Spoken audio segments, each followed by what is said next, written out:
Ok, buenas tardes o buenos días, dependiendo de dónde se encuentren, con todas las personas que están siguiendo la transmisión y con los presentes en la reunión de Zoom. Hoy día tenemos una nueva charla del Seminario Permanente de Teorema. En esta ocasión tengo el agrado de presentar a Gillian Russell. Ella es profesora de filosofía del Instituto de Filosofía de en la Universidad Católica Australiana en Melbourne, y es fellow del Centro de Investigación ARG en la Universidad de St. Andrews. Antes ha enseñado en la Universidad de Carolina del Norte de Chapel Hill y la Universidad de Washington St. Louis. Sus áreas principales de investigación son la filosofía de la lógica y la filosofía del lenguaje. Ha escrito sobre temas como la normatividad de la lógica, el pluralismo lógico, la distinción analítico-sintético y más recientemente sobre la intersección entre filosofía del lenguaje y filosofía política y social. Como en ocasiones anteriores, el formato de la reunión va a ser el siguiente. Vamos a tener la presentación de Gillian por aproximadamente una hora o un poco más.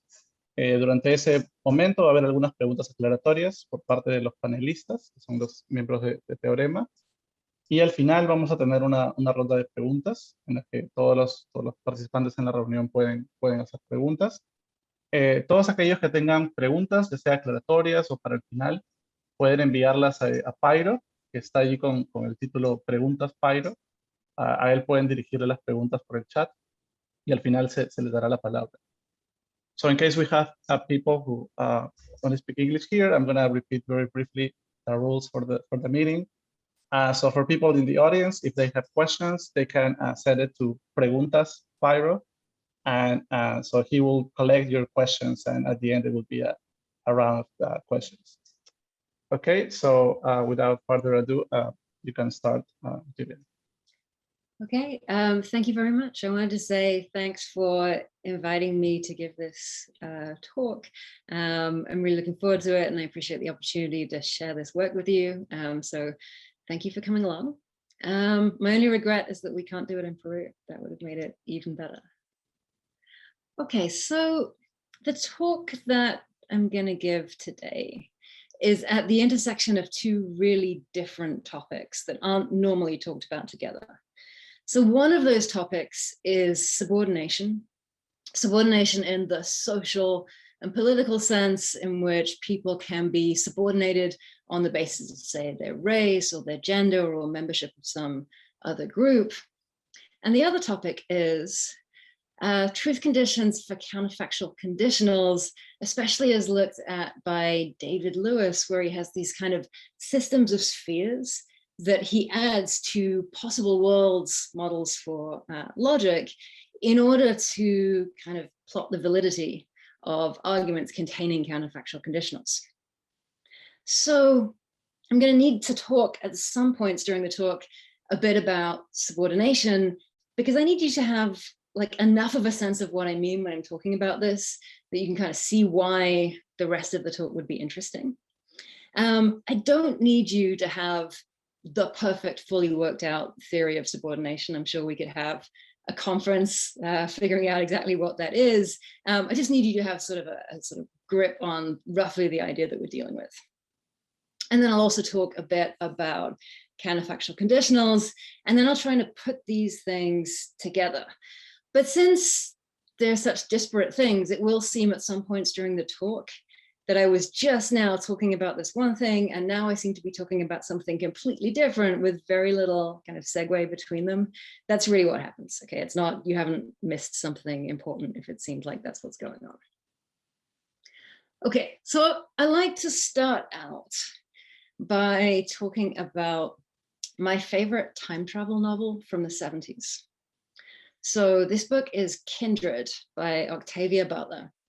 And in the book, Dana, who's the protagonist, spontaneously begins to time travel.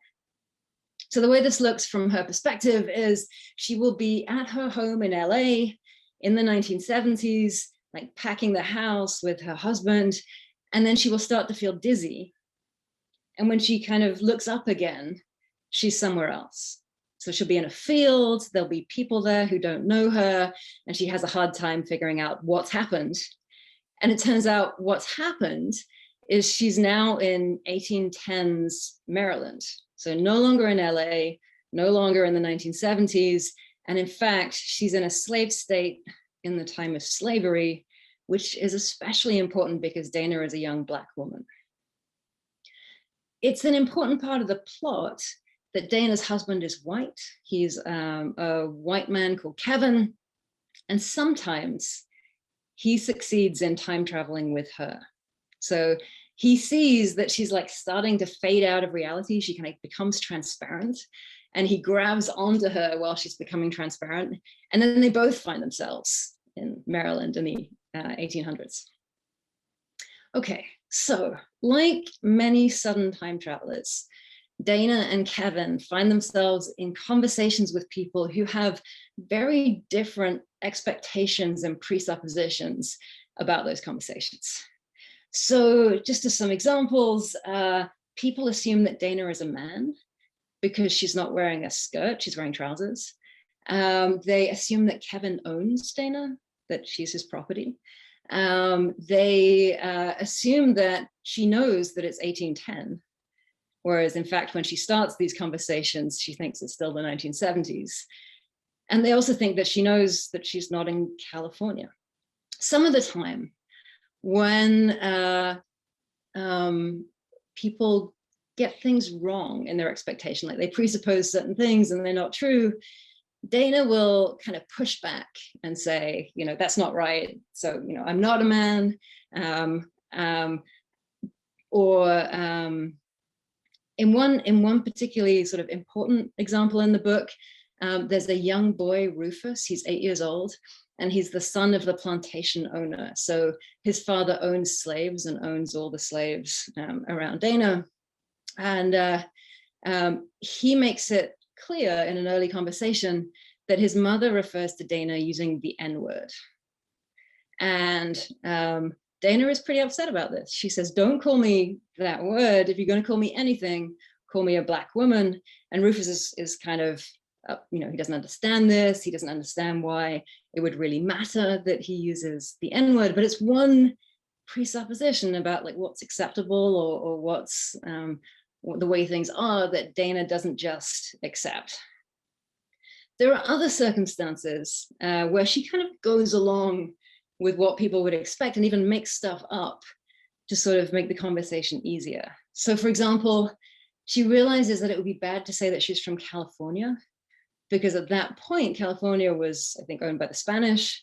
And so she thinks it will confuse things and be upsetting to people if she says she's from there. So she says, I'm from New York, thinking that will explain why she's a bit different.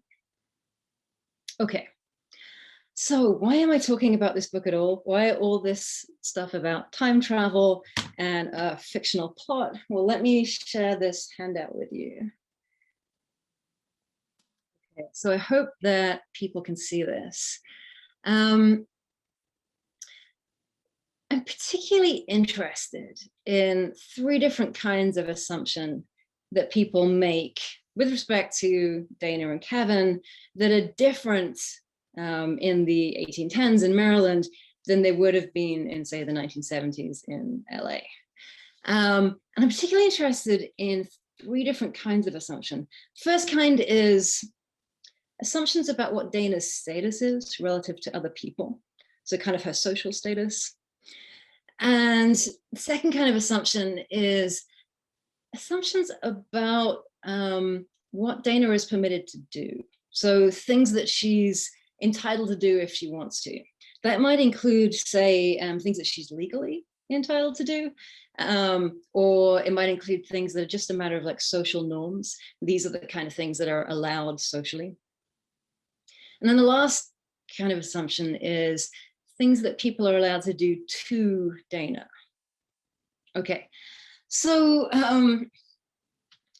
these 3 kinds of presupposition or assumption correspond to these 3 clauses in the definition of subordination that I have taken from Ray Langton's work on speech acts.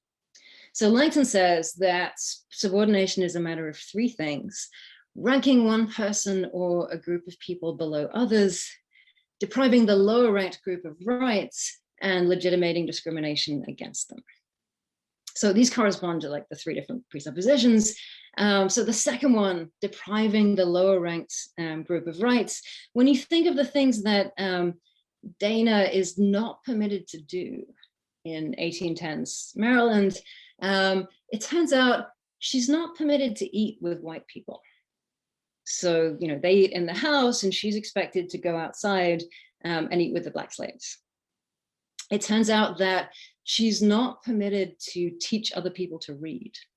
This is like something that she'd never have thought twice about in 1970s LA, but isn't permitted in 1810s Maryland.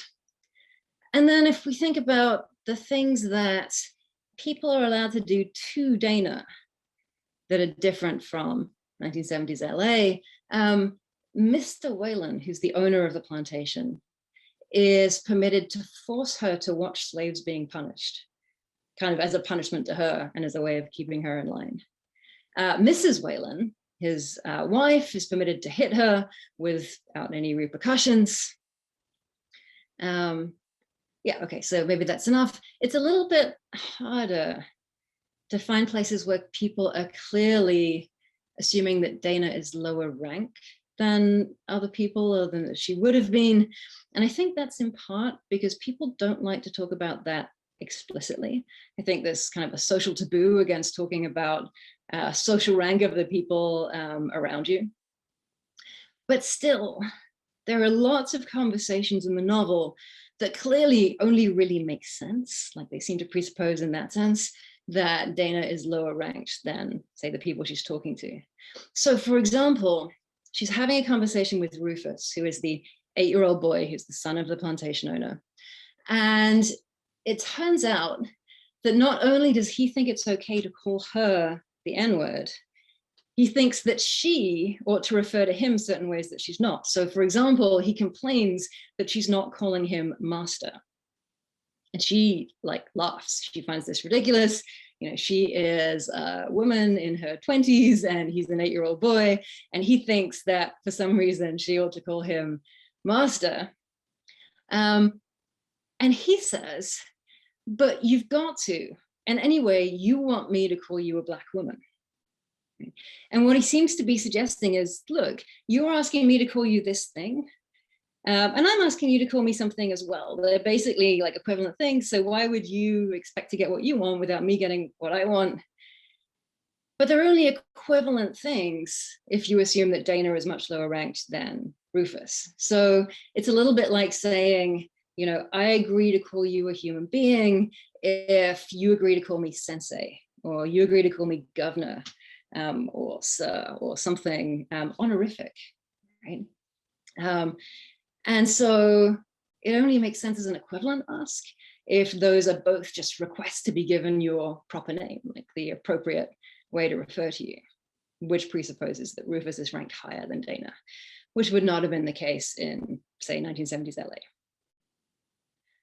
Okay, so focusing a little bit more specifically now, and we're still on the first 3 lines of the handout, on this definition of subordination, I want to say a couple of general things about it, so not just these specific examples before moving on. So first of all, the second 2 things, so depriving the lower ranked of rights and legitimating discrimination against them, I think it's useful to think of both of those as being about permissions. So if you think depriving the lower ranked group of rights, so imagine that there are all the possible actions that Dana might do, right, laid out. And in 1970s LA, some of those actions are permissible, sort of socially, and some of them are not, right? And when she gets deprived of rights, we take the line between the things that were permissible and the things that were not, and we move it so that more of the things that were permissible become not permissible. Right? So Dana is no longer kind of socially entitled to do certain things. I think it's also better to think about it as a matter of sort of social entitlement, what society allows to her, than say a question about like what she's morally permitted to do or something like that. Because in that sense, you know, I'm inclined to think that all Mr. Whalen's slaves are morally entitled and permitted to run away to the north. But of course, socially, that's not permitted, and it's that social lack of permission that like is part of the subordination.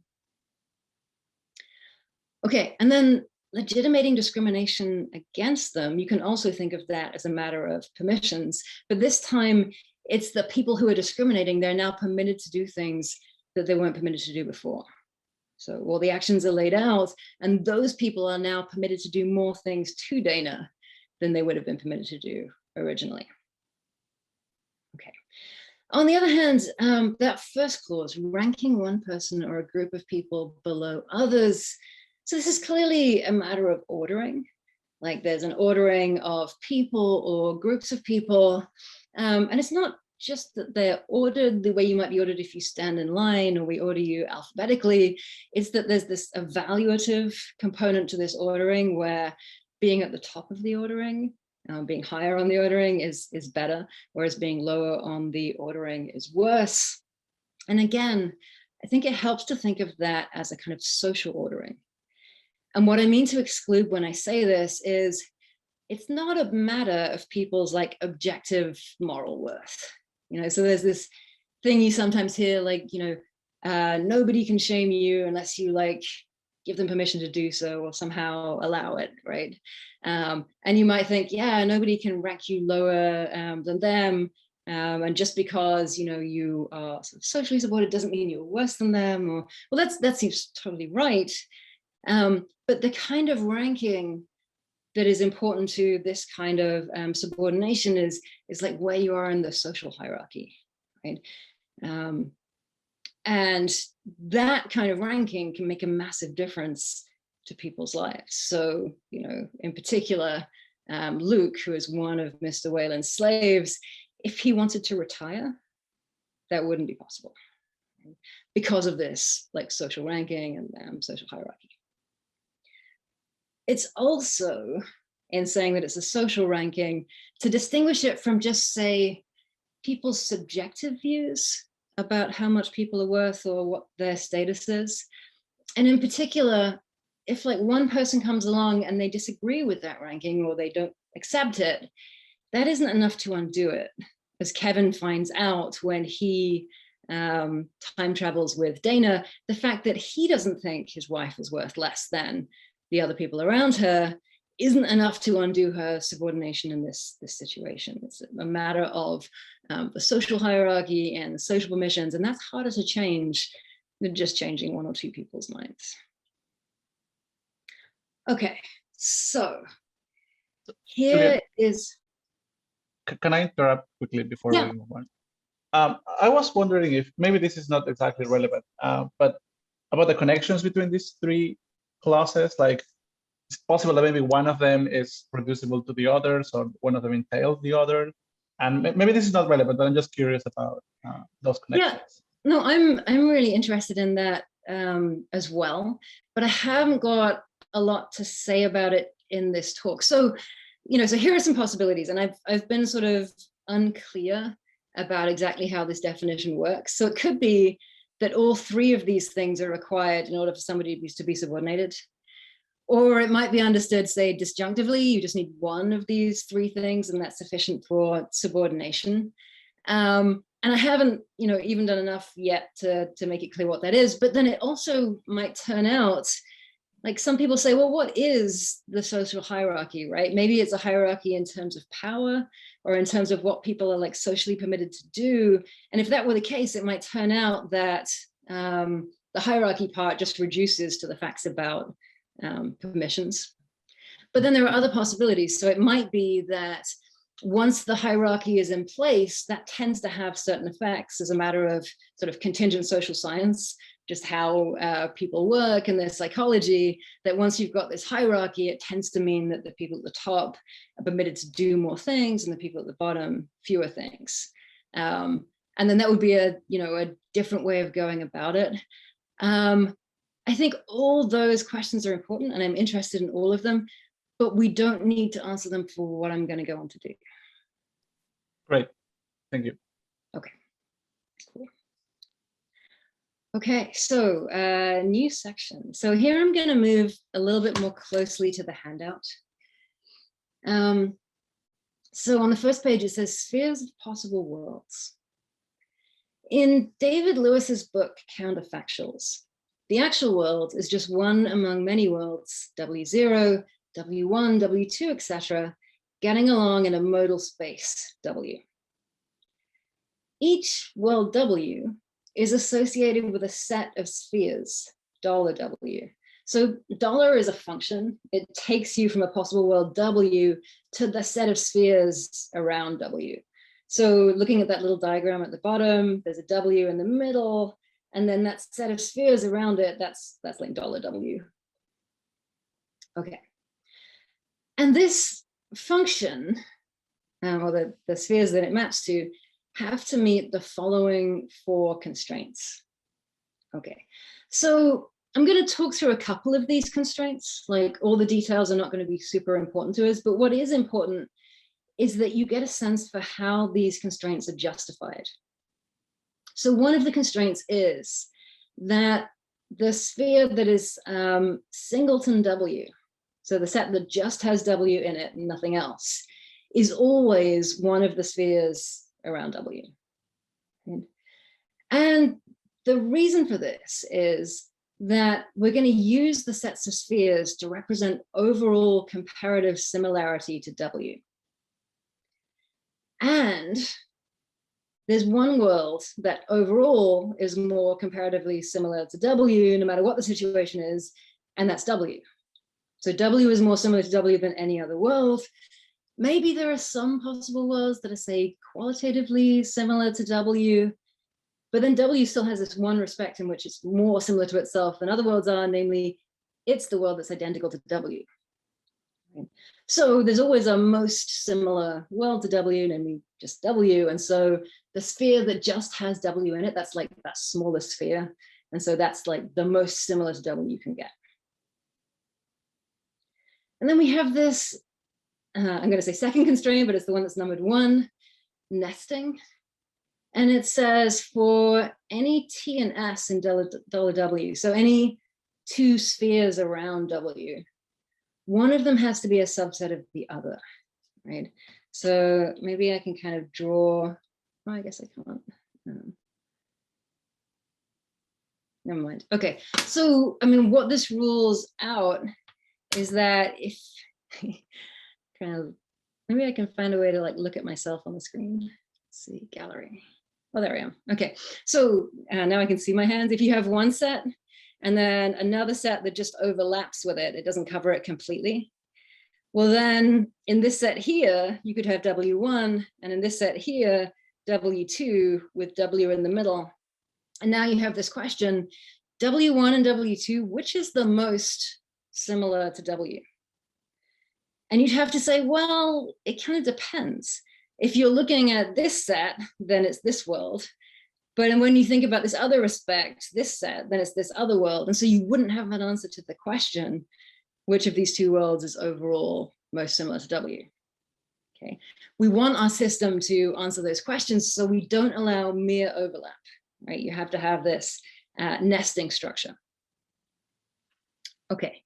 There are some other criteria, but they only really become important when you have like infinite classes, and we don't need to worry about that too much. So we're going to look at what Lewis can do with these nested systems of spheres.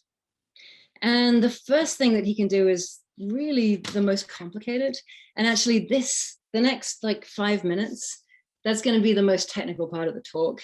And you can certainly understand a lot of the talk without understanding this. But if you understand this bit, that's like the heart of it, and it will like help you understand lots of other parts. Okay, so we're going to give truth conditions for the counterfactual conditional. If A were the case, then B would be the case. And we're going to write that like in this box. So I've got A, box arrow B, that's the counterfactual conditional. And we want to know what conditions have to obtain for that to be true. So we say A, box arrow B is true at some world W. And now we're assuming some $W on the set of worlds W, if and only if either. And now there are 2 ways for the counterfactual conditional to be true. One of them is the vacuous way, right? It's almost like the material conditional where the antecedent is false. So one says no A world belongs to any sphere S in $W. So that's the situation represented by the diagram at the bottom of page 1. So the worlds where A is true, the A worlds, are represented by that red section there. And they are so far out, they're so far away from W that they don't belong to any of the spheres around W. And where that happens, the counterfactual comes out vacuously true. So maybe an example of an English sentence that you could translate with something like this would be, if kangaroos squared the circle, they would fall over. Right? And here the thought is, well, kangaroos squaring the circle is impossible. There aren't any worlds where that happens. And so there are no spheres containing worlds where that happens. And so clause 1 kicks in and trivially the counterfactual is true. Okay, the more interesting case is the non-vacuous way for these counterfactuals to be true. And the truth conditions here are number 2 on the list. Some sphere S in $W contains at least one A world. And the material conditional, if A then B, holds at every world in S. So there is an example over the page at the top on page 2. So suppose we have this English conditional. If kangaroos had no tails, they would fall over. So this is one of Lewis's favorite examples. The thought is, if kangaroos have no tails, they're missing a large part of mass, and so they're unable to keep their balance anymore the way they're structured. And if you look at the diagram, the A worlds, that's the worlds where kangaroos have no tails, there is a sphere. In fact, there are 2 spheres that have at least one A world. Right? And the innermost of those spheres is such that all the A worlds are also B worlds, right? So all the kangaroos with no tails are falling over. So this meets that condition on the previous page. Some sphere S in $W contains at least one A world, and all the A worlds are B worlds, holds throughout S. Still, it's worth noting that these truth conditions are different from the strict conditional, which would be the material conditional, if A then B, but with a box on the front, so necessarily if A then B, because that can only be true if all the A worlds are B worlds. Right? And you can see on this diagram at the top of page 2, there are some A worlds in the outermost sphere that are not B worlds. So Lewis has this example. If kangaroos had no tails, but they used crutches, right? If they can use the crutches to stay upright, then they won't fall over, right? And so, it's true that if kangaroos had no tails, they would fall over.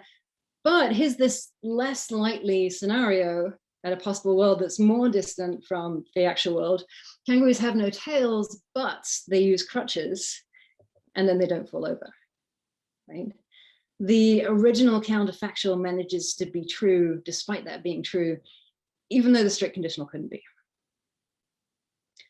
Okay, so then there's also a couple of ways for a counterfactual to be false. I won't belabor this part, but if the closest world where there are A worlds, or the closest sphere where there are A worlds, is such that none of those A worlds are B worlds, then the opposite counterfactual will come out true. And it might be that in the closest sphere where there are A worlds, some of those A worlds are B worlds, some of them are not. And in that case, the counterfactual, but also its opposite, will come out false. Okay, so another place where we're like changing direction. Each of us is just one among many persons, P0, P1, P2, etc., getting along in a social space, you. Suppose people are organized into a set of social spheres, R, where these spheres are intended to convey information about social rank. the smaller the spheres of which an individual P is a member, the higher P's rank. So sort of a useful way to think about it is in the margin on the right. It says each sphere is, as it were, an exclusive social club. And if your friend is a member, but you are not, then your friend ranks more highly than you do. Okay, so the more spheres you can be a member of, the higher your status. Okay, point 4 says social rank, unlike comparative similarity, need not be relative to a third person. It's a binary rather than a ternary relation. Okay, it can help to see what I mean here, to think about what society would be like if it was a ternary relation set up on the model of overall comparative similarity, right? So just like there's one world that's overall comparatively more similar to the actual world, namely the actual world, right? There'd be one person who is always at the center of all these spheres, right? So call them the empress, right? They are the socially highest ranked person. And now when we have two people and we want to know who is highest in rank, we say, well, which one of them is closest to the empress in social status, right? And then you could answer that question and you'd know which was higher in social rank.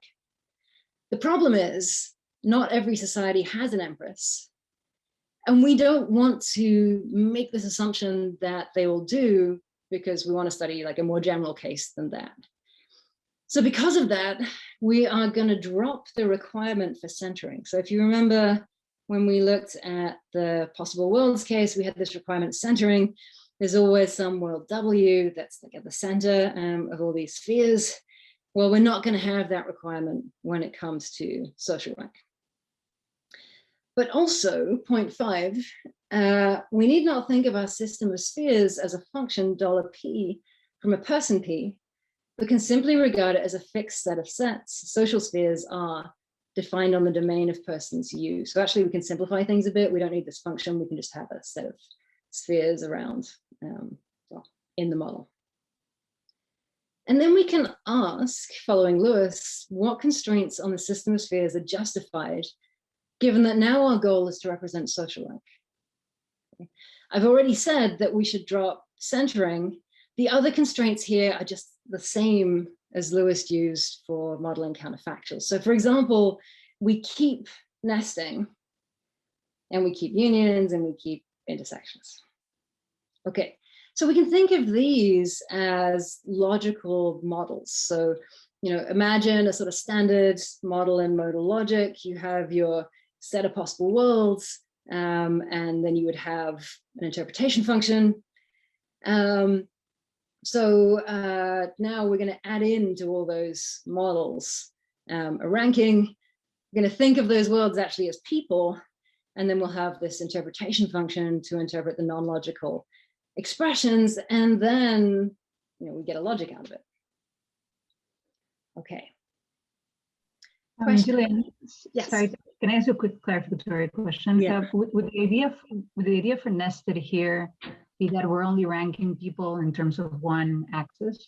So perhaps, maybe in cases of social oppression, we would want two kinds of, but we're focusing on only one way of ranking people. So right? that's a really good thought. So, I mean, one possibility is you could imagine that one social sphere represented, say, race, and like being a member of a certain race, and then another social sphere represented gender.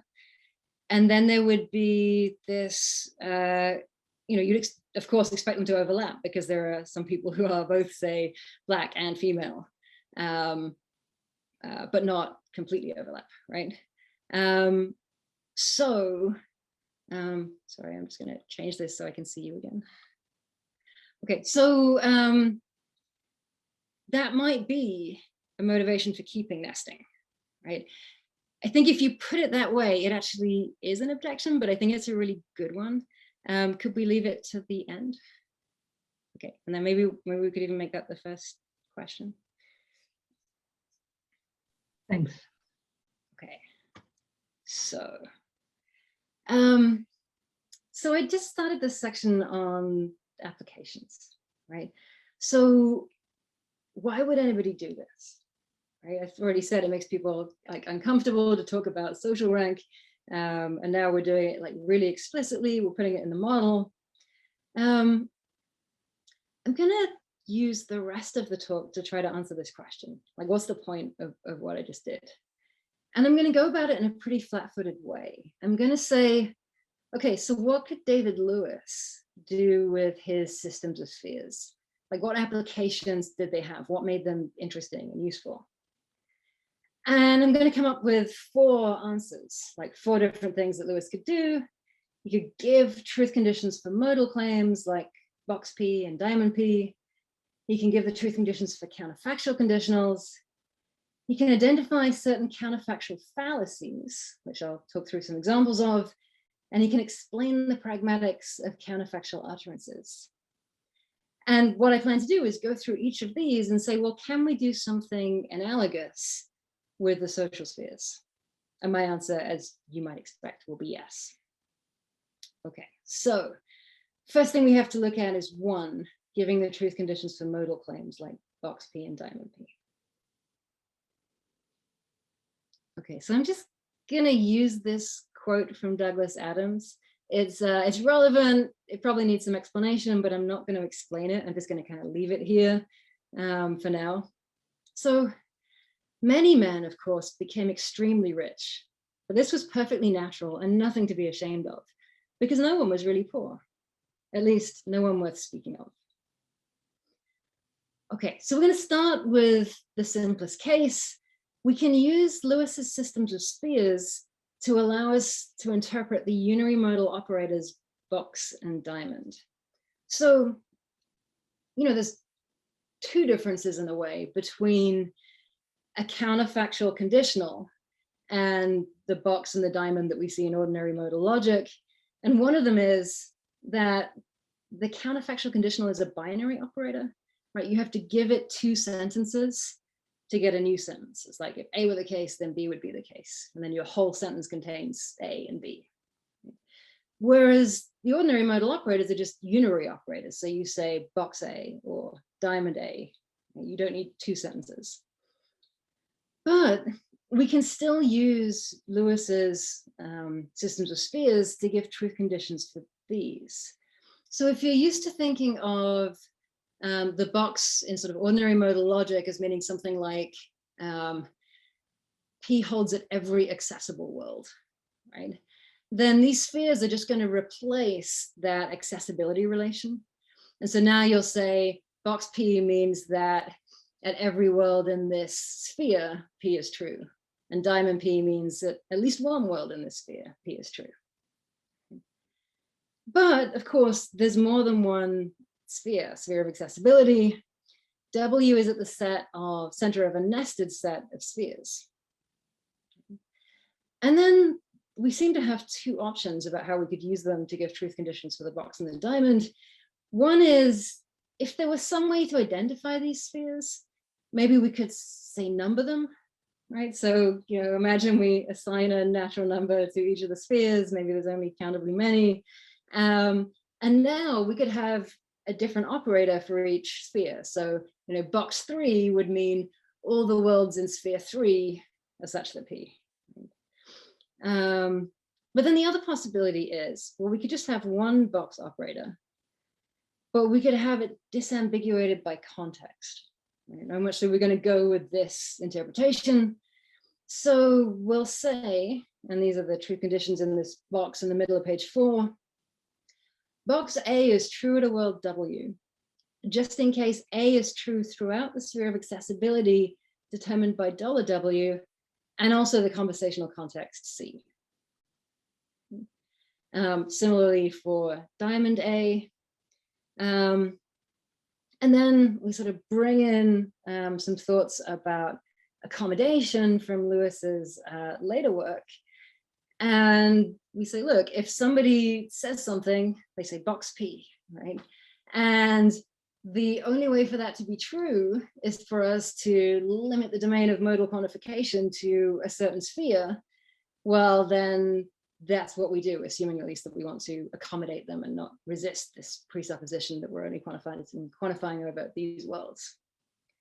So there are some examples of sentences in the right-hand margin where there's this modal operator impossible, and it's natural to interpret each impossible as quantifying over different sets of possible worlds, because that's what you have to assume to get me to be saying something sensible. So I could say, it's impossible for you to get to New York by 5 p.m. You've got that dinner tonight in Cabra. Okay? That seems to be assuming that we're talking about possible worlds where I keep my dinner obligations, right? It's saying something like, in every possible world where you keep your dinner obligation, right, you're not going to get to New York by 5 p.m. But if instead I say, it's impossible for you to get to New York by 5 p.m., they just closed the airport, then I might mean using sort of normal modes of transport, you're not going to get to New York by 5 p.m. But if I say it's impossible for you to get to New York by 5 p.m., the fastest any extant vehicle can go is 2,200 miles per hour, then maybe I'm talking about, possible, consistent with current technological advancement. And if I say it's impossible for you to get to New York by 5 p.m., it's 5:01 p.m. now, maybe I'm thinking about possible worlds where you don't have a time machine. Okay. At any one of these points, you could maybe have resisted. Right? I say, it's impossible for you to get to New York by 5 p.m. You've got that dinner in Cabra tonight. And I say, or you say, yeah, I was thinking about just not going, or I was thinking about canceling and setting off now, right? And in that case, you've resisted the presupposition that those are the only possible worlds we're interested in or talking about. Okay. So, is there something similar we can do with sets of people and these social spheres? Okay, there's an immediate problem when you even try to do this. Worlds are things relative to which a sentence gets a truth value and people are not. So when I say, necessarily snow is white, right? We can check the truth value of that, if you like, by looking at all the possible worlds and whatever the relevant sphere is and saying, is snow is white true here? Is it true here? Is it true here? And if it's true in all of them, then, box snow is white comes out true. But if the things in the sets are people, we don't normally think that sentences get different truth values relative to different people. Okay, maybe there are some special cases like predicates of taste or things that we want to be more like relativist about. But in general, we don't think every sentence gets a different truth value for different people. But there is something that changes from person to person. So one thing would be the satisfaction of a one-place predicate. So if you imagine all the people spread out in their spheres, and we've got the predicate, say, is tall. Well, some of those people are going to satisfy that predicate. Some of those people are not going to satisfy that predicate.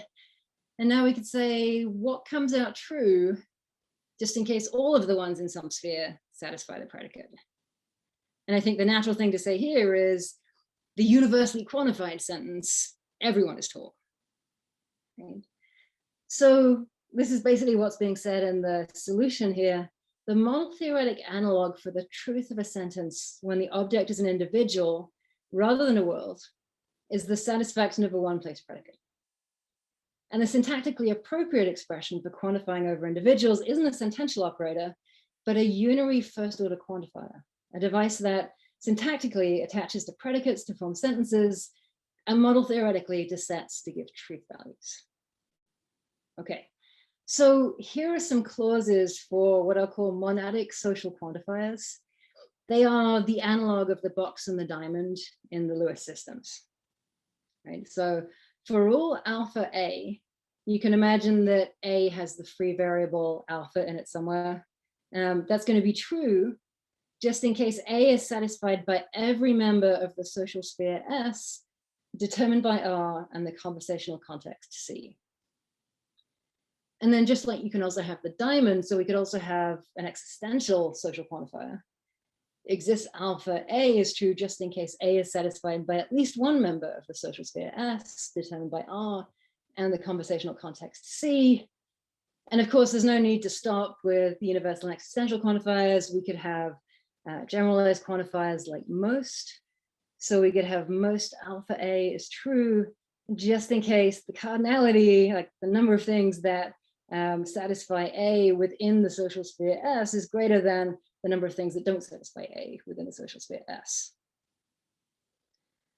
So if we're kind of looking for some English sentences that might get interpreted by these kinds of socially sensitive quantifiers, they're often going to sound like kind of snotty, in the sense that they sound like they're being said either by somebody who's only thinking about the important people, or who is trying to convey the message that only a certain set of people are really what matter or are important. So here's an example. Most people have seen Hamilton. Okay, so Hamilton is an incredibly successful musical. It's been out for years now. It's been on tour, and it's even been on television, right? And given the great amount of interest in it, if you say live in New York City and you talk to a certain group of people socially, you might feel you can say most people have seen Hamilton now. Except that the tickets for Hamilton were incredibly expensive, like $400 plus for a ticket. And when it went on tour, it mostly went to like urban areas. There were lots of places that didn't have a showing of Hamilton anywhere nearby. And if you're going to see it on television, you had to pay to subscribe to Disney Plus. And so actually, if you mean most people and you're quantifying over everybody, it's not true. So the way to get this sentence to come out true, the way to accommodate somebody, is to permit them to only talk about a certain group of people socially, right? Middle-class people in New York, say. Okay, or someone who says, I'm not going to get stuck in this job, I'm going to be someone, right? Presumably, even people who get stuck in the job, they are someone, right? You can quantify over them, right? And so in order to get this sentence to make sense, you have to restrict the domain of quantification to just like, it almost seems to be the people who they think matter, or the people who are important. Let's see, everyone from the manor goes to London for this season. This is supposed to be a sort of Downton Abbey case, where what it means is the rich family from the manor go to London for the season, but not the servants and not their children. So to get it to make sense, you have to restrict the quantification to sort of adult wealthy people.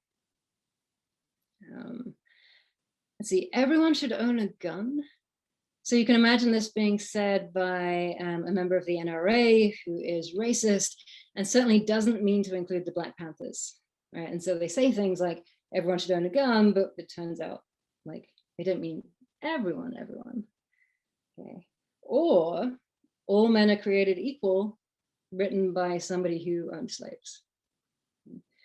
They're restricting that all sufficiently. You can get it to come out true, but only by restricting to say a sort of higher social hierarchy. Okay, so that is one.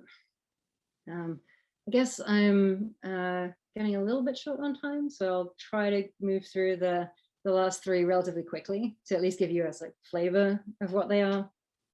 So I mentioned that counterfactuals are more complicated than just the box and the diamond. And one of the ways in which they're more complicated is they take two sentences to form a sentence. Okay? And so the analog with that with the quantifiers would be binary quantifiers, quantifiers that take two one-place predicates to form a sentence. So that would give us this syntax at the top of page 2. If A and B are formulas and alpha is a variable over individuals, then for all two, the 2 is just to show you it's a binary quantifier, alpha. AB is a formula. And you might think the simplest kind of truth conditions that you could have for something like this is you could just say what we have here in the interpretation. So for all alpha AB will be true, just in case, if you like, the A people are a subset of the B people, or the A's are a subset of the B's, and all the A's are B's.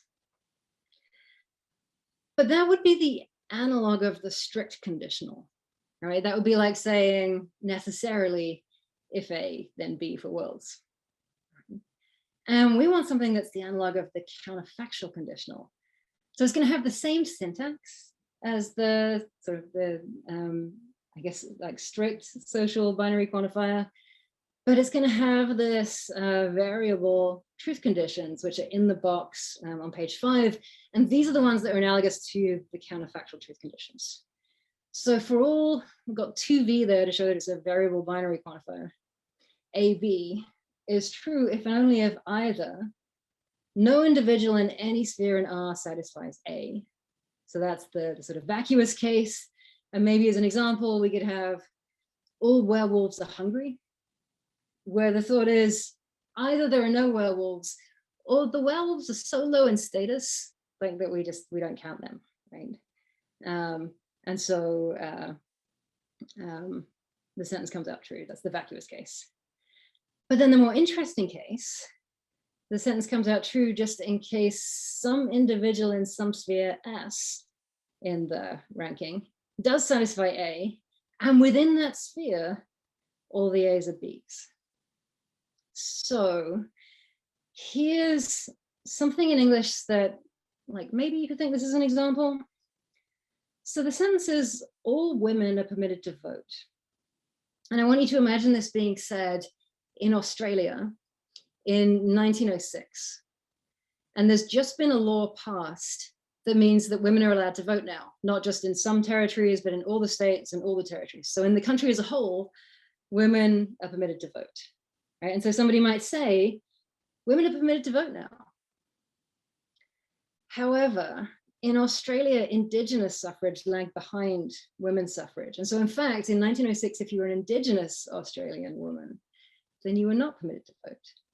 Right? So how do you get this to come out true? Well, you restrict the domain of quantification to the set of women that you're counting as important enough or significant enough or normal enough. And then this kind of universal can come out true, even though there are people who are women who are not permitted to vote. Okay, so moving on. One of the things that Lewis wanted to use his systems of spheres to do was to expose various fallacies involving counterfactual conditionals. So one of the fallacies he was interested in was called strengthening the antecedent. And it's the logical form that's on the right here, like one up from the bottom. If A were the case, then B would be the case. But if A and C would be the case, then B would be the case, comes out false. Right? And here's one of Lewis's counterexamples. If kangaroos didn't have tails, they would fall over. But if kangaroos didn't have tails and they used crutches, then they wouldn't fall over, right? So premise is true, conclusion is false. And we can construct one of Lewis's models in which the premise is true and the conclusion is false.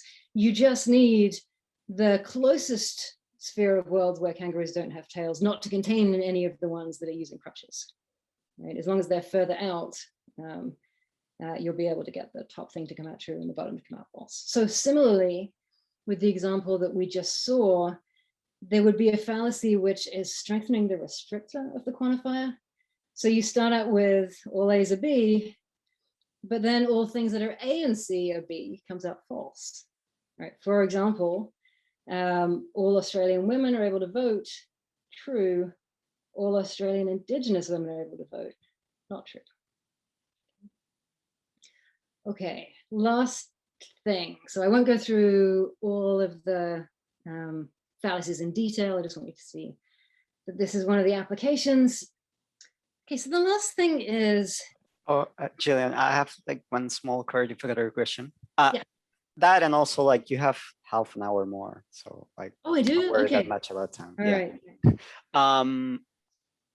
All the examples you have used like are examples in which we are talking about like a sphere, and we're not talking about, or we're excluding from the domain like the spheres of lower social rank. Is that a consequence of your model, or is it just like that was just like the examples? Can we talk about like the spheres in lower social rank and not the ones in the higher ones, or that's just not possible in your model? That's not an objection, by the way. I just like I kind of. I think you should phrase it as an objection. So I think I should make you save this to the end as well. But I think you should think of it as like it's only that you're able to quantify over smaller spheres the way this is set up, and like there's no opportunity to say just talk about the people who are in lower spheres, because they're like everyone else is automatically in those spheres, right? So it's not as if the people in the lower spheres are a member of a sphere that people in smaller spheres are not, because the spheres have to nest. Getting into a smaller one means automatically getting into all the bigger ones. So you're right, that's not possible given what I've said. But I think that's a good objection, and we should talk about it when I get there. Is that okay? Okay, thank you. Right. Okay, so this is my last point. Lewis has some cool ideas about what happens when you assert a counterfactual conditional in a conversation. So when I say what happens, I mean things like what that does to the conversational scoreboard. So here's an example. We're going to use these two counterfactuals that are taken from Quine, and we're supposed to be in a conversation about the US-Korean War. And somebody utters one of these. The assumption that's sort of built into the example is they can't both be true, right? So they're sometimes called opposing counterfactuals. The thought is they can't both be true. And you know, you might think, okay, now we've got truth conditions for counterfactual conditionals. Can we use it to figure out which counterfactual conditionals are true? And so here are a couple of counterfactual conditionals. How do I use Lewis's truth conditions to figure out which of them is true, if either of them, right? And Lewis says, actually, you can't do that, right? And the reason you can't do that is the truth conditions for the counterfactual conditionals make reference to a hierarchy of possible worlds, like a function from possible worlds to these ranking spheres. And that can be kind of vague and underdetermined. So here are the two counterfactuals. If Caesar had been in command, he would have used the atomic bomb, versus if Caesar had been in command, he would have used catapults. And sort of the thought is, well, it depends what you count as most similar to the actual world, right? Is it a world where Caesar retains important aspects of his personality, like his ruthlessness, right? But it's not so important about his knowledge of weapons that stays the same? Or is it his knowledge of weapons that's really important, and it's not so important the sort of psychological side of it, but the knowledge of weapons is really key? And Lewis thinks that's sort of indeterminate. Until you fix that, you're not going to know which of these counterfactual conditionals comes out true, because it depends on the ordering, right? So he says, in dealing with Quine's opposed counterfactuals about Caesar, context must, of course, be consulted somehow. I could call on context to resolve part of the relation of comparative similarity in a way favorable to the truth of one counterfactual or the other. In one context, we may attach great importance to the similarities and differences in respect of Caesar's character, and in respect of regularities concerning knowledge of weapons common to commanders in Korea. In another context, we may attach less importance to these similarities and differences, and more importance to the similarities and differences in respect of Caesar's own knowledge of weapons. The first context resolves the vagueness of comparative similarity in such a way that some worlds with a modernized Caesar in command come out closer to our world than any with an unmodernized Caesar. It thereby makes the first counterfactual true. The second context resolves the vagueness in the opposite direction, making the second counterfactual true. Other contexts might resolve the vagueness in other ways. Okay, so now what happens when I, in the middle of the conversation, assert one of these counterfactuals? So I say, if Caesar had been in charge, he would have used the atomic bomb. Well, that presupposes a certain hierarchy of possible worlds, right? In order for it to come out true, we have to be ranking, say, Caesar's ruthlessness as an important part of similarity. And so now the other participants in the conversation have the option of either accommodating me, right? So they might say something that kind of accepts the counterfactual conditional. They say, yeah, that's true, but I don't think that means America should have used the nuclear weapons, right? That kills lots of civilians.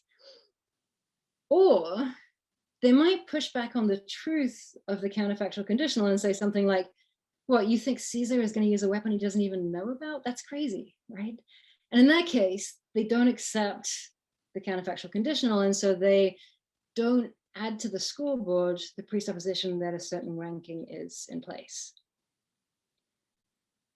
But this could happen with hierarchies of people as well, right? So I think it's actually pretty common that in the course of a conversation, people are kind of trying to fix some views about status or trying to figure out how status is supposed to go. Is it completely egalitarian? Is this a situation in which somebody deserves more respect? And some of the things that people say have certain presuppositions. And in particular, Rufus in the novel, Mr. Whalen's son, says to Dana, you ought to call me master. After all, you want me to call you Black.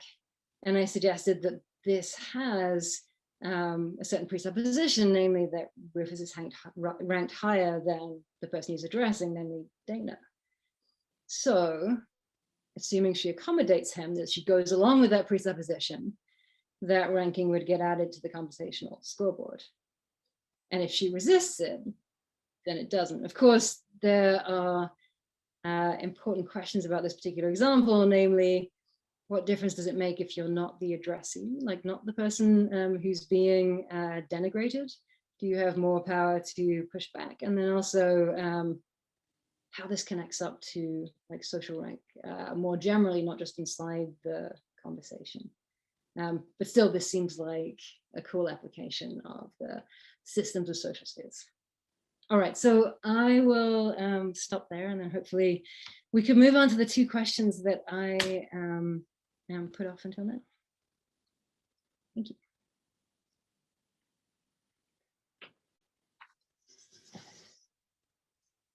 So maybe I'll stop sharing this handout so that I can see you. All right, thank you so much, Gillian, for the talk. We will pass now to the round of questions. So I think there were clarificatory questions that were a bit about the content. Yeah.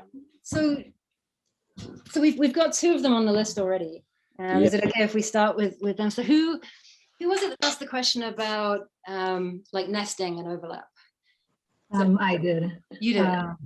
Nurit, please go. Okay, I guess I can repeat the question. I guess so what was at the bottom was kind of like intersectionality and those kinds of concerns, but I was just curious as to. Yeah, okay, so I think one of the really important things to say here is that it's completely correct that something about the complexity of reality of social hierarchy is getting ignored in these models. Like it just doesn't show up at all. And that is the fact that hierarchies can pull on like different aspects of our group membership. And so, a sort of clear example is I might be subordinated in terms of my gender, but not in terms of my skin color. And I might have a Black friend who's subordinated in terms of his skin color, but not in terms of his gender. And then there's this question like, well, who's subordinate overall, right? And tricky to figure out. Next thing to say, so I think that, the complexities of that and the way that lack of privilege kind of compounds are not things that are showing up in these models. Second thing, I think you get the same issue with comparative similarity. So I think the same thing comes up in Lewis's models. So when I try to rank possible worlds in terms of similarity, there are some respects in which possible world might be very similar to this one, and others in which it's not as similar. And the same with like a different world, but reversed. So the possible world where my hair is orange, right, but the same length, and then the possible world where my hair is this color, but a different length, right? Which is overall most comparatively similar. Well, one's more similar in terms of hair length and one's more similar in terms of hair color, right?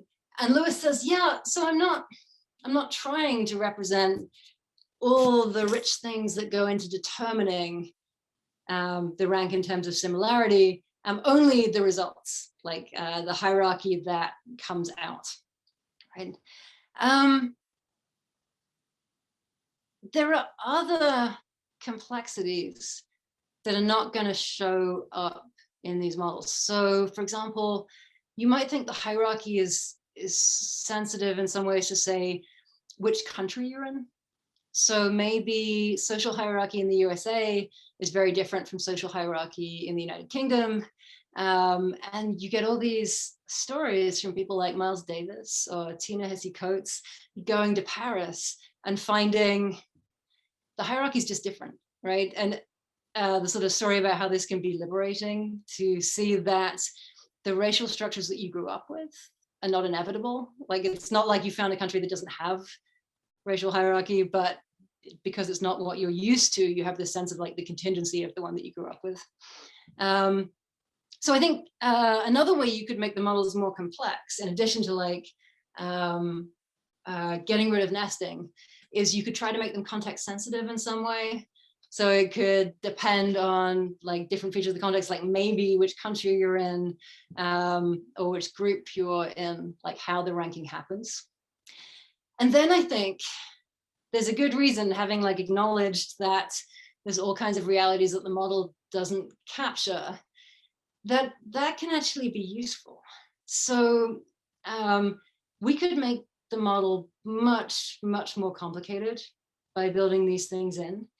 But no matter which context you're in, there's some hierarchy, even if it's a totally flat one, right? And no matter how the say race and gender or different aspects of like who's the teacher and who's taller and like all end up like playing out, in the end there's some hierarchy and it has certain consequences. And I think there's space for models that say, okay, with a hierarchy, here's what happens, right? And then you can fit it on to these other situations, because they're all situations that determine hierarchies in different ways. Okay, does that answer the question? Yeah, that was an amazing answer. I guess I was also thinking that, so in the same sense as in your example with hair length and hair color, it also sounds, I mean, even in cases where there's race and gender or class oppression, that there's going to be a relevant axis of subordination that you can pick out, depending on the context, that will make sense to. So I don't know, maybe like how aggressive you have the right to be is what's at issue. So it's going to be fine if some people are ranked differently in that context than in another one where something else is at issue. Yeah, thanks. Yeah, thanks. I think that's right. Thanks. Diego, can you ask your question? Oh yeah. Well, first, you already answered part of my question, since you already said like on the model, if you include like a sphere, then you include like the higher ranked spheres. Now comes like some sort of objection-y thing, I guess. I wonder if like you can accommodate situations in which we kind of talk, let's say, about middle-class white people in America, but there's like a small group of really privileged people that we're not actually focusing on. So let's say, oh well, I don't have an example like in America, I but maybe have an example for you. okay. So this is an example where we're just talking about the less important people. So if you imagine we're at a wedding, and it's a pretty formal wedding, there's been a big dinner, and some of the guests notice that one of the tables like is really messy, so it has lots of food and stuff on it still, and they say somebody ought to clean that up. But they don't mean one of the guests or the bride, they mean someone who's working there should like get rid of all that mess. And so they seem to be quantifying over just the lower ranked people, or at least that's one, that's how I hear it. Okay, and so then there's a question about how can I accommodate that, right? Because it doesn't happen with the rankings that I've got. Okay, so I think what I want to say is that this ranking with the most important people in the middle is a special case of ranking more generally. So it can also be that the ranking is not a ranking in terms of like top to bottom, but that it can be bottom to top with the people in the lowest counted as this. Or even, you know, that ranking can get different interpretations. And it's like, sometimes it's like most normal to least normal, or, you know, most acceptable and important to least acceptable and important. But the insight with this like social hierarchy application is like one, I think, especially important and interesting application, but it probably extends not just to people, but to objects. And then the ranking can go another way in certain situations. So I think it's a good point. Thanks, Diego. Thanks, Gillian, for the answer. Jaime, can you build your question? Yes. Well, thank you so much for the talk. It was awesome. One thing I want to ask you about is, I wonder if you can say a little bit about the connection between this kind of analysis of these binary quantifiers and like traditional semantic theories of quantifiers. Are you thinking about this as maybe an alternative, or is just something that we should think as parallel to any other semantics for quantifiers, or are you going to, yeah, I think that's kind of the question.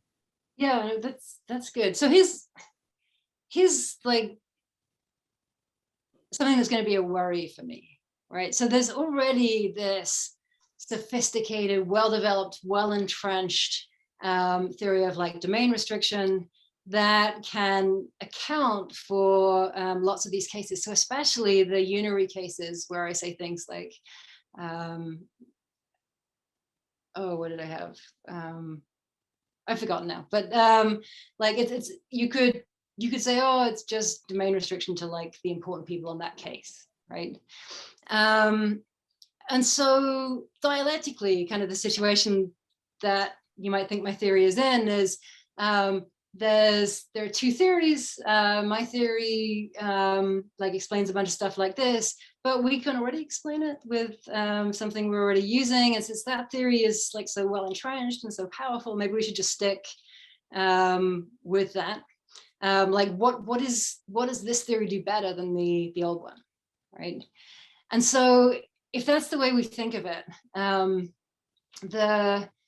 the challenge for me, because I think this theory is too much of a baby to be well enough developed to like for me to already know, like, here's the list of puzzles it answers better, and here's the list of things it doesn't do quite as well on, but here's the explanation for why you should go with it anyway. So at the moment, I'm still like developing it and still figuring it out. But the most obvious thing seems to be to say, well, it's these binary quantifiers, right? It's the ones where their semantics actually relies on there being a ranking in the model, not just one domain, that seem to make the strongest case for this much structure, not just a regular set that you restrict to. That's one thing. Another thing is, one of the ways that I've been thinking about this, because it originally came out of thinking about whether or not there could be any such thing as feminist logic. So I got invited to a conference, and the conference was on feminist formal logic, and I was, oh, that sounds great, I wonder what that is.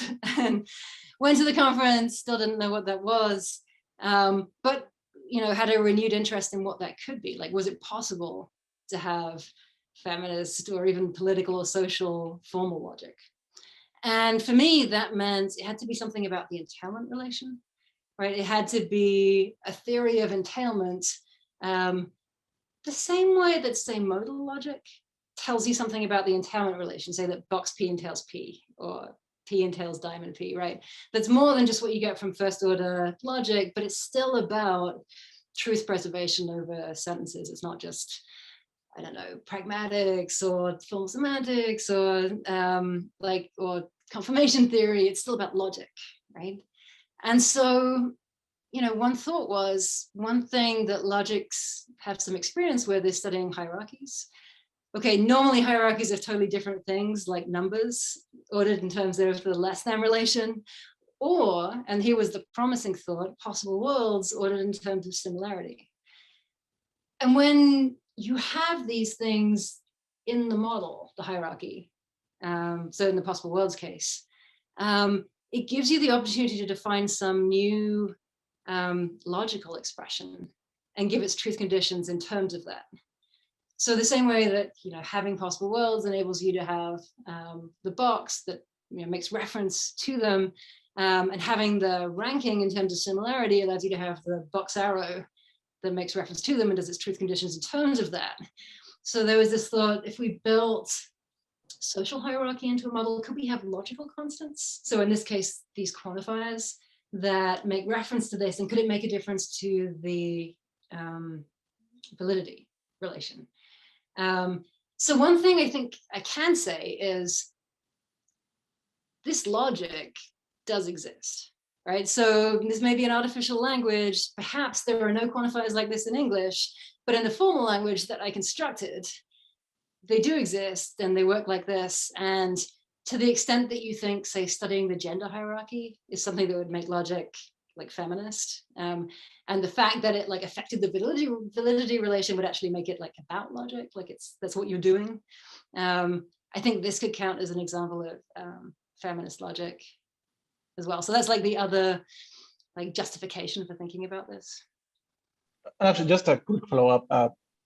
There might be a connection between the two things, because you might think that semantics is interested also in preserving some logical relations.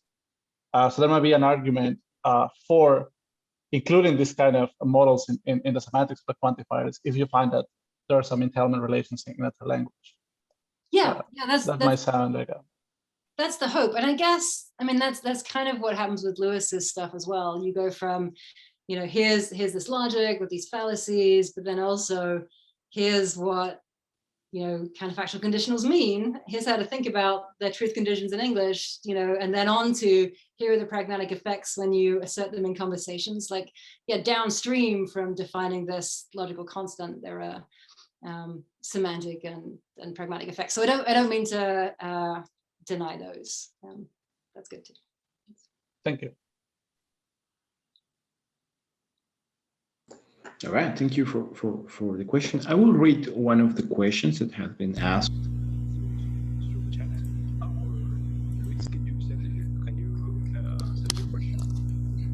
Sure. One second.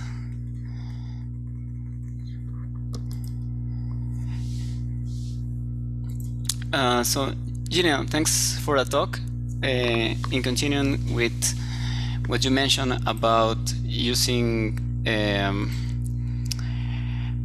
the hierarchies from logic, maybe I think you could extend this model to get rid of the nesting condition, as Nurit was asking, by maybe using lattices from order theory, so that you can have, first you get rid of the linear ordering, that the kind of chain condition that nesting makes. Instead of that, you get a partial order, so you account for some uncommensurability, but with the supremum and infimum or maximum, if you want, operations from the lattice. Say you take the supremum of the sphere S1 and S2 to mean being privileged in regards to S1 and S2, and the infimum as being unprivileged in regards to S1 and S2.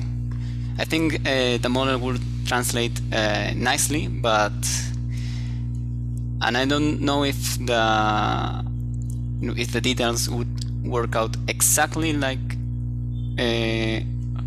how they work on this situation, but I think something could be done there. Yeah, thanks for the suggestion. That sounds really interesting. I mean, I think one natural question about how to go on is, you know, how do you do more? And one thought is, well, what if you could make the hierarchy more complicated? Yeah, what if you were allowed a partial ordering or a pre-ordering, or and maybe that can be modeled in different ways. It's something that Lewis thought about for similarity in possible worlds. So later in counterfactuals, he gets away from the spheres model and instead looks at just if you have like kind of a graph with like some things being more similar than others, and then what kind of conditions you can put on the relation to get different kinds of ordering. One of the things that does come out is that it makes things a good deal more complicated to drop the assumption about the linear ordering. So when you move away from the spheres, it's not that you can't do it, but it's not obvious that the complexity is worth it. I mean, these things, you know, you always have to work it out, and maybe somebody else can make it look cleaner or simpler or see more of a pattern. But yeah, like I think it's a really good question. Like ways to like introduce sort of weaker orderings and more realistic orderings as a result, and what you end up with. That's cool. All right, thanks, Luis, for the question. I'm going to read one of the questions that have been set in the chat, and then I will pass the mic to Jaime again. So the question is asking about if your model can say something about a ranking being not unfair. For instance, there might be rankings on so differences in the prioritizations or whatever that might be legitimate, like in military and corporation. So that's how the question is said. So can your model say something about it? Yeah. So, I mean, when we talk about subordination in a social and political context, there is at least sort of implicature that subordination is unjust. And I guess that that's because often the cases that are most important that we need to talk about are the cases that are unjust. So the ones that are on the basis of gender or race or ability or like different things. But that can leave you wondering, like, is subordination just about the ranking? Maybe just about the ranking and the permissions, or does it also have, does it have to be unjust to count the subordination? So I think this is in part a question about like the regimentation of words, like how do we want to speak? And I quite like the way of thinking of it where subordination just means lower ranked, fewer permissions, more easily discriminated against, but it's not built in that that's unfair. So there's always going to be a question, is it fair or is it not? And so some examples are, I think we quite often subordinate people just for organizational reasons in order to, like, as a group, get things done. So, you know, think of a conference, like a conference session, maybe a fairly formal one at a big conference, and like someone is the chair and somebody else is the speaker, and then there are other people in the audience, maybe there's a commentator, and there are rules about who gets to speak when, and who gets to tell them when to sit down and when they can ask a follow-up and who, right? And so there's this natural expectation the speaker gets a certain amount of time and they get, you know, a little bit of leeway, but then they might be able to be told to stop talking after a certain time. The chair is kind of elevated above everybody because, you know, they get to run everything, and then they get to, you know, afford permissions to other people and say, okay, you can speak now, or you can speak, but you have to be quick, or whatever it is that the chair does, but it's temporary, right? It goes away, and it might get laid on top of whatever hierarchy is always already there. So it can sometimes be complicated if somebody very junior has been made the chair and somebody very senior is behaving badly, right? It can be difficult for them to use that power. But that seems like a hierarchy that needn't be unjust. Subordination of children, you know, depending on the circumstances, like it doesn't seem unjust to me that a 5-year-old is not allowed to drive, right? Or that their parents can prevent them from driving. They can discriminate against them in that way. You know, there are interesting questions about whether children are too subordinate in our society. But one, like, I think natural example of a just hierarchy might be like parents above their children. And then there are, yeah, cases in the military. So a lot of these cases, you have to kind of imagine everything's gone right. So nobody's been given their rank in the military based on their class, right? Or based on their race or based on their gender. And probably, you know, that's a bit too idealistic. But if, you know, certain things were done by lottery and certain things were done based on how quickly you got over the O course or how, you know, good your eyesight was, or, you know, some things like this, then sometimes you might think these hierarchies can, at least in principle, be just. And yeah, you can like look at those kind of hierarchies. Maybe there's situations in which it's totally reasonable that some group is treated as most important, right? Maybe because they're the vulnerable people in that situation. You know, they're the people who are most in danger of being harmed. And so we like discuss it as if they're the only people, right? But yeah, there's no reason why it shouldn't work that way. And I think that's a good application. Right, thanks for the answer. Well, that question was asked by Miguel León Ontiveros. I forgot to mention his name. Thanks for the question. Gracias por la pregunta. So now we go to Nurit again. Yeah, I had I think it's a clarificatory question. So I was wondering, especially after your answer to Diego about the possibility of inverting the ranking.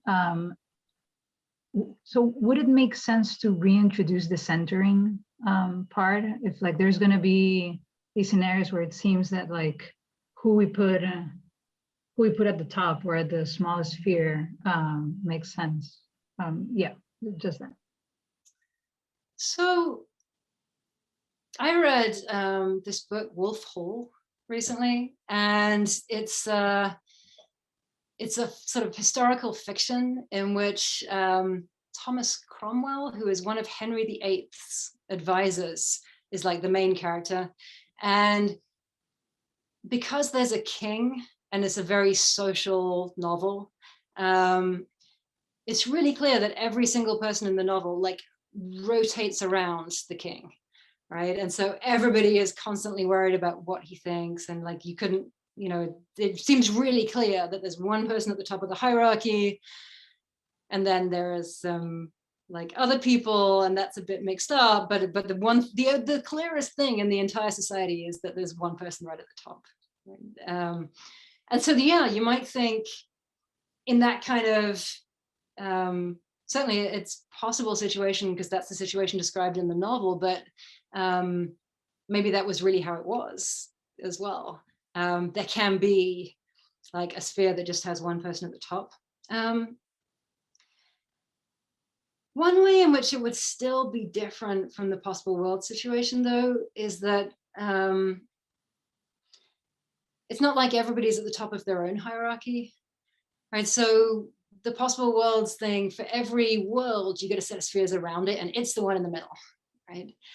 And if we were trying to represent a sort of society that was rabidly narcissistic, where everybody thought they were the most important person, and that it was the further you got from them, the less important you were, right? If that was how social hierarchy worked, then I think that could be the model. It could be just like comparative possibility, comparative similarity. I think, in fact, we sometimes, some of that goes on, where it's like people that are most like me, they're the highest in hierarchy, but people from like distant countries or distant times, like in the far past, or maybe animals, right? They don't count as much because they're further from me. But I think there's also really important social hierarchies where it doesn't work like that. So there's plenty of evidence that women are biased against women, and that Black people are biased against Black people, and that this sort of social hierarchy infects all of us, so that we end up with these more robust social hierarchies that don't just vary from person to person in this sort of centering way. So I think, yeah, you could end up with a social model that was like even closer to the possible worlds version. I think there are important things we would miss if we actually put that restriction on the models.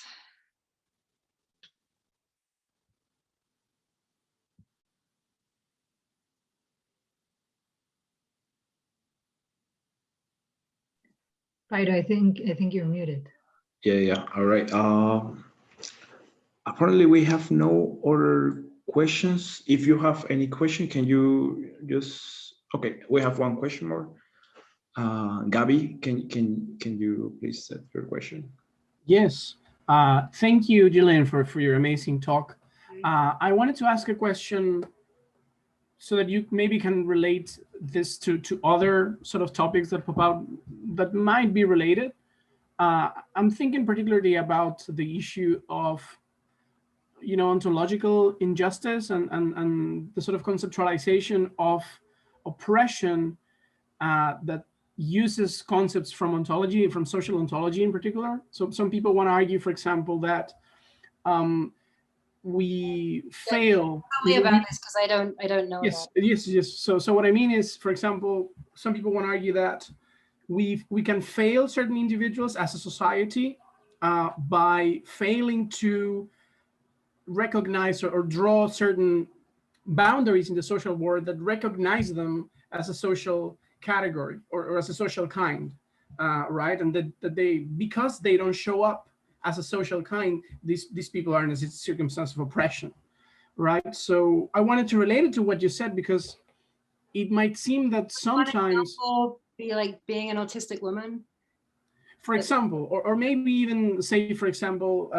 being an agendered person, right? There, for a lot of people, this social kind doesn't even exist. right? And all the forms are like, are you male or female? Yes, right? Yes, precisely. So there is a sense in which it's not that they are recognized as below, right? That they're not from an oppressed social kind. They just don't show up, right? So, but we want to say, from our perspective, or from the perspective I would take, I would say, no, actually there are agendered people, and in fact, if you analyze the way our society is structured, they are of a less social standing or hierarchy, as you put it. And part of being hierarchically inferior in this sort of model is that they are not recognized when people do their own modeling. So I was just wondering if you could see the way to connect these two things to maybe expand the way this, that was all. Yeah, it makes me wonder about the idea that, like, since they're barely thought about and sort of not taken into consideration when people are acting, like planning forms or like making rules, then maybe they count as being outside the largest sphere, right? So it's kind of like the werewolves in the counterfactuals case, or the kangaroos who squared a circle. So I mean, one possibility is that they're sort of analogous to something like impossible worlds, or just worlds that couldn't happen. That's like, of course, there's no modal aspect to just the quantifier cases, but that's like the first thing I think of. I don't know, like maybe there will turn out to be reasons not to do it that way, or some other better way to do it. But I really like that. It does seem in some of the cases as if the person is kind of well aware that they're excluding certain people. So I think that somebody ought to clean that up. They know, right, that they're sort of excluding themselves from this. But in other cases, and like maybe this would include sometimes even things like all women are able to vote now. Like they weren't, and somebody turns around and says, well, not if they're not citizens, or not if they're incarcerated, or and now it was, it was really that they just hadn't thought of them because so like it wasn't intended to be as sort of snotty sounding, but of course that's an important method of exclusion, right? And in some ways, we're more interested, in some ways, as like people who are trying to do good, we're more interested in the ways to screw up without meaning to. Yeah, so that's my best guess off the top of my head. Great. So Jaime has a question now. I think Eduardo is also asking. Maybe he can. Yeah, Eduardo raised his hand. Yeah, thank you very much for the talk. So I was, my question is clarificatory. So, and it's about the ranking of the social spheres. It seems that what determines social ranking in your model is subordination. But you're using this model in which you have concentric spheres, where the individuals who belong in the smallest spheres also belong in the bigger ones. But I'm not so sure whether subordination works that way, because it seems that part of a feature of subordination is that when you are part of the smaller spheres or the privileged group, you are not part of the non-privileged one. So there's no kind of nesting or inclusion. Is the other way around. So I'm not sure if I understood correctly. Okay. Yeah, cool. Thanks. So I think this is a misunderstanding, but then I've got the challenge of like, can I make it clear? So it's not as if like each of the spheres is supposed to represent a social group, in the sense that like, here are the women, here are the Black people, here are the disabled people, here are the, it's more that each circle represents a sort of level of privilege. And if you have the top one, you have all the privileges. And if you only have something in the middle, then you have all the ones below, but not above that. So it doesn't come as naturally. Maybe just think about it as like different groups that we can kind of list that might be discriminated against. So it's yeah, it's this other kind of group. I see. Thanks. Thanks for the answer. Victor, you have a question, apparently. I see your virtual hand. All right. Can you hear me? Yeah. I have a question. So it's not a question exactly, but I think that maybe your model can explain some features of what is called social positive action. So when you reverse the spheres, and when you assign more rights to a subordinated group.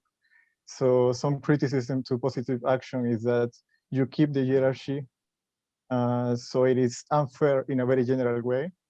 But well, you can say you can say something like it is a temporary solution for a historical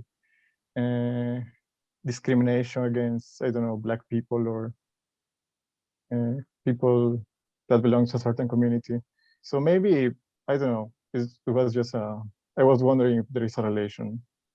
Yeah, no, that's interesting, and I hadn't thought about this at all. So by positive action, you're thinking of things like, say a university decides like we're going to have special faculty lines to fill with like African Americans or some group that in our community is discriminated against.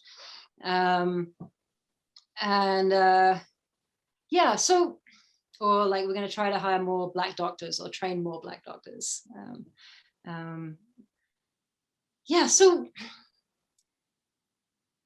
it's really unclear, I think, that does reverse the hierarchy.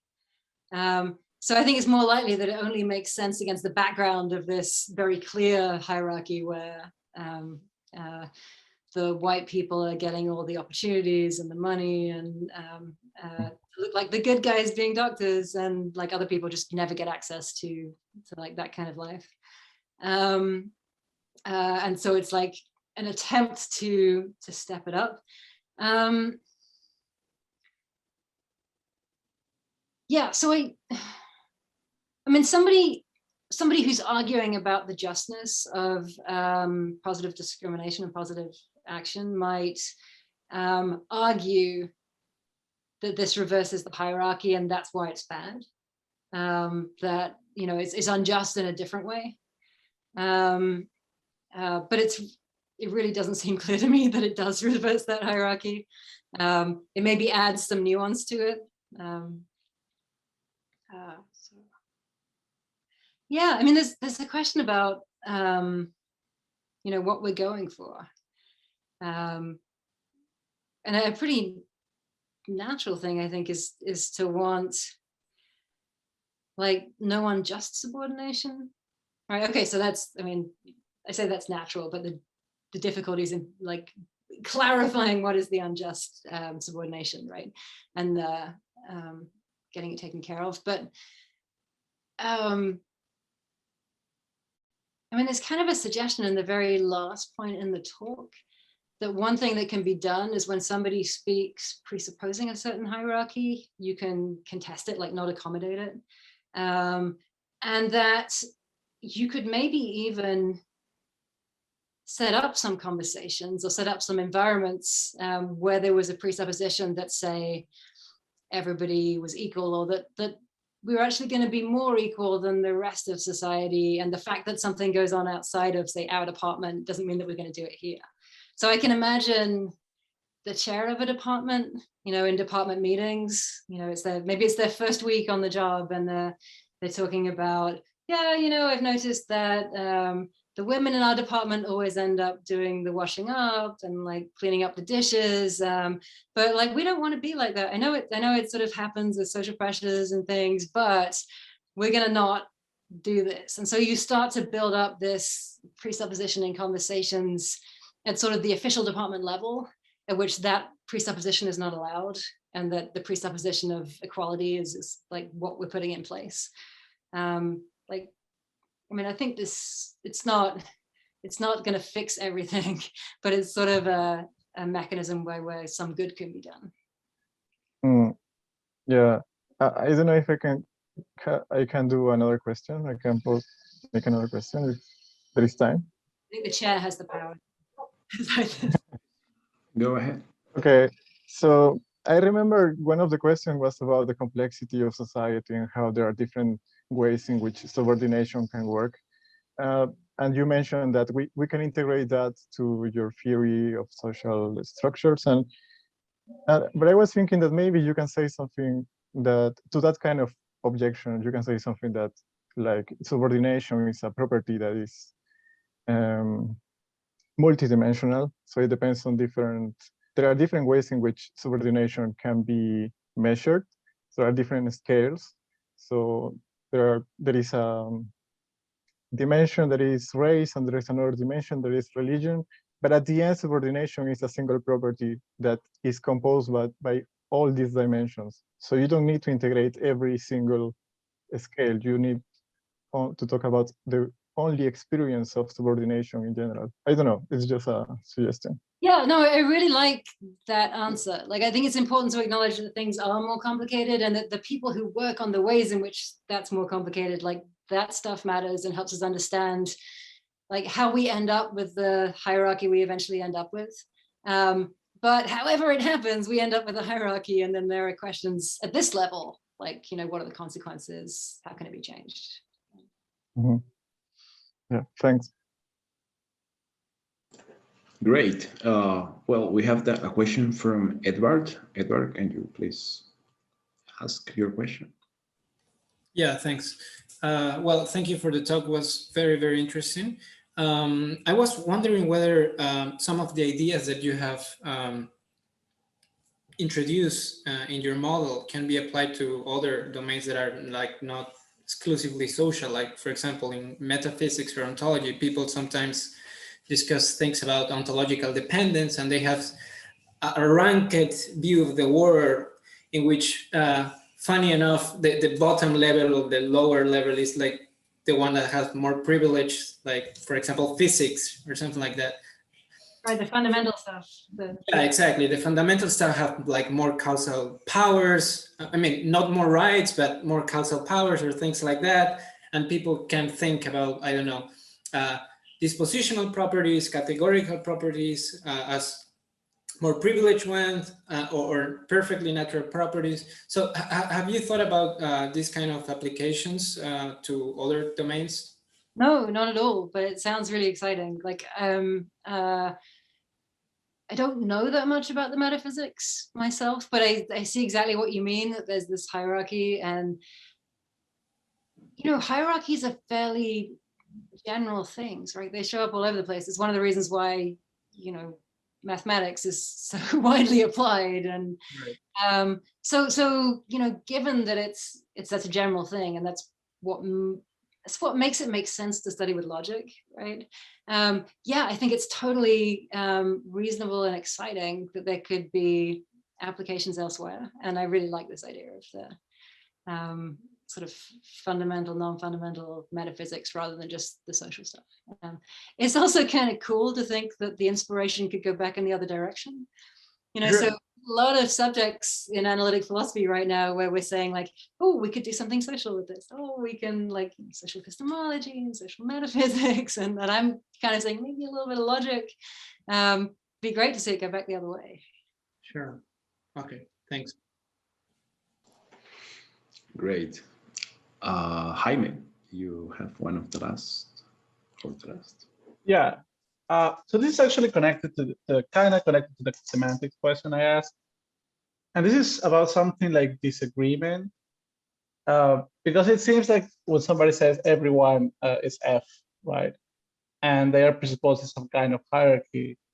If you make that, I mean, one way of interpreting what you were saying is that in that sense, that's true because it is relative to a certain kind of sphere assignment. And there is this objection that, oh, so they are just speaking the truth. So on what grounds can they be criticized, right? And of course, there are multiple ways in which you can still account for the wrongness of what they are doing. But I was curious whether you have thought about a specific way of doing that. Or... Okay, so I think one way to think about what you're saying is, in a way, I'm being too nice to the racist. Like I'm being too nice to somebody who says these snotty things and like doesn't account for other people.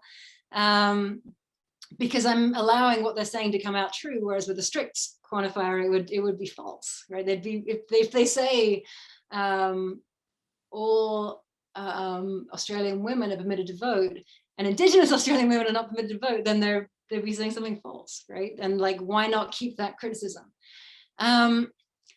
So I think one thing to note is that it's not as if all these quantifiers are going to sort of interpret something weaker and so easier to be true to the person who's saying this thing. So the universal quantifiers are going to be weaker. You're going to be able to have them come out true, even though there's a sort of counterexample. The existential ones are going to be stronger. When I say someone should tidy that up, right? It has to be a certain sort of someone, not just anybody. And so in some ways, like, it's making more demands of them. Second thing is, I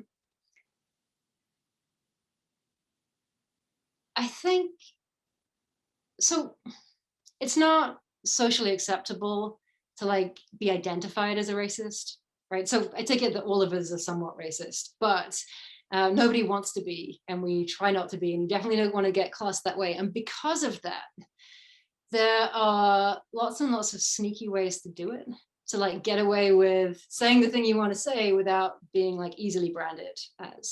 So you can insinuate things, and you can have sort of plausible deniability about certain stuff. And so I think it's sometimes important to identify mechanisms of sort of sneaky uses of power, or sneaky, like, not good things. And So if this is right, like if you can have quantifiers that work this way in English, then like identifying them and saying, yeah, you know, one of the reasons this is sneaky is that it's literally true. And so they can say, oh, I didn't say anything false, right? But, you know, so it makes it a bit harder work to criticize them. And now you have to say, well, yeah, but also you're failing to take account of people you ought to be taking account of, or articulate some theory about why that's not okay. And that puts the weight on the critic, and so allows people to get away with it. I see. This reminds me a little bit of a similar discussion about like gender words. When people say, oh, maybe there is one context where this gender word means a biological category, another context where this means a social category. And the objection is like, yeah, but then on what grounds you will criticize, right? And then like a similar strategy can be implemented for that objection to say like, well, the problem is that they are using that, right? So yeah, that sounds right. Yeah, cool, okay. Thank you. All right, so I think this was our last question. Thank you so much, Gillian. It has been a wonderful talk. I will say a few words in Spanish to close the meeting, and then we will back to you. Sure. Bueno, gracias a todos por haber estado con nosotros en esta presentación de Gillian Russell.